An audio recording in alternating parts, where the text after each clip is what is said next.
এই এলাকায় dish line ছিল না, কিন্তু যে ডিশ লাইন ব্যবহার করে, ডিশ লাইন যে ব্যক্তি ব্যবহার করে, যে সেট করেছে, যৌনাচার ছড়াচ্ছে, মুহাম্মদ সাল্লাল্লাহু আলাইহি সাল্লাম বলছেন ওই ব্যক্তির উপরে 24 ঘন্টা আল্লাহর পক্ষ থেকে গজব বর্ষণ করা হয়। 24 ঘন্টা গজব বর্ষণ করা হয়। আবগাজুন নাসির আল্লাহকে সালাসা, আল্লাহ সবচেয়ে রাগান্বিত থাকেন। একটু চিন্তা করেন না। 72 পৃষ্ঠা খুলুন, প্রথম খণ্ডের সহিহ বুখারী। মুহাম্মদ সাল্লাল্লাহু আলাইহি সাল্লাম বলছেন, মান দাআ বিদাওয়াল জাহেলিয়া ফালাইসা মিন্না, যে ব্যক্তি মানুষকে জাহেলিয়াতের দিকে ডাকে, গান বাজনা জাহেলিয়াত, বেহায়াপনা জাহেলিয়াত, সুদ প্রথা জাহেলিয়াত, জেনা ব্যভিচার জাহেলিয়াত, অনুরূপভাবে মূর্তি পূজা জাহেলিয়াত, যত রকমের নষ্টামি আছে এগুলো সবই জাহেলিয়াত।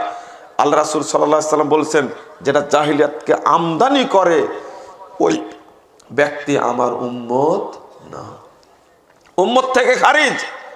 3 তিরমিজির 2863 নম্বর হাদিস, রাসূল সাল্লাল্লাহু আলাইহি সাল্লাম বলছেন, মান দাআ বিদাওয়াল জাহেলিয়া ফাহুয়া মিন জুসা জাহান্নাম ওয়া ইন সামা ওয়া সাল্লা ওয়া জামা আন্নাহু মুসলিম।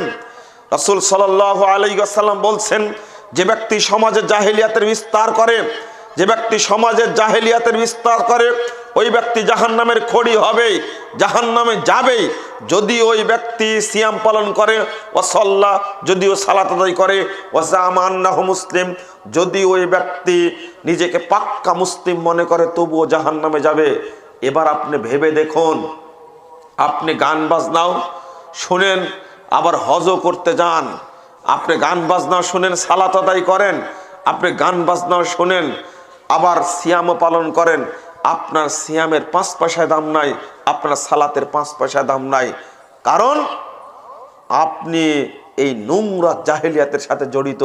নাউজুবিল্লাহ। একটু চিন্তা করলে আশ্চর্য হয়, সালাত এত বড় ক্ষমতাশীল ইবাদত, এত বড় পাওয়ারফুল ইবাদত, সালাত আদায় করলে আল্লাহ রাব্বুল আলামিন তার জন্য জান্নাতে জায়গা করে দেন।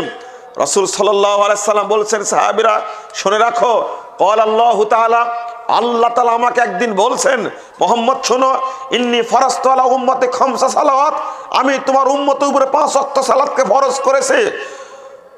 ওয়াহিদতু ইনদি আহাদান, আর আমি অঙ্গীকার করে রেখেছি একটা, আমি একটা অঙ্গীকার করে রেখেছি। 430 নম্বর হাদিস আবু দাউদের মধ্যে আসছে।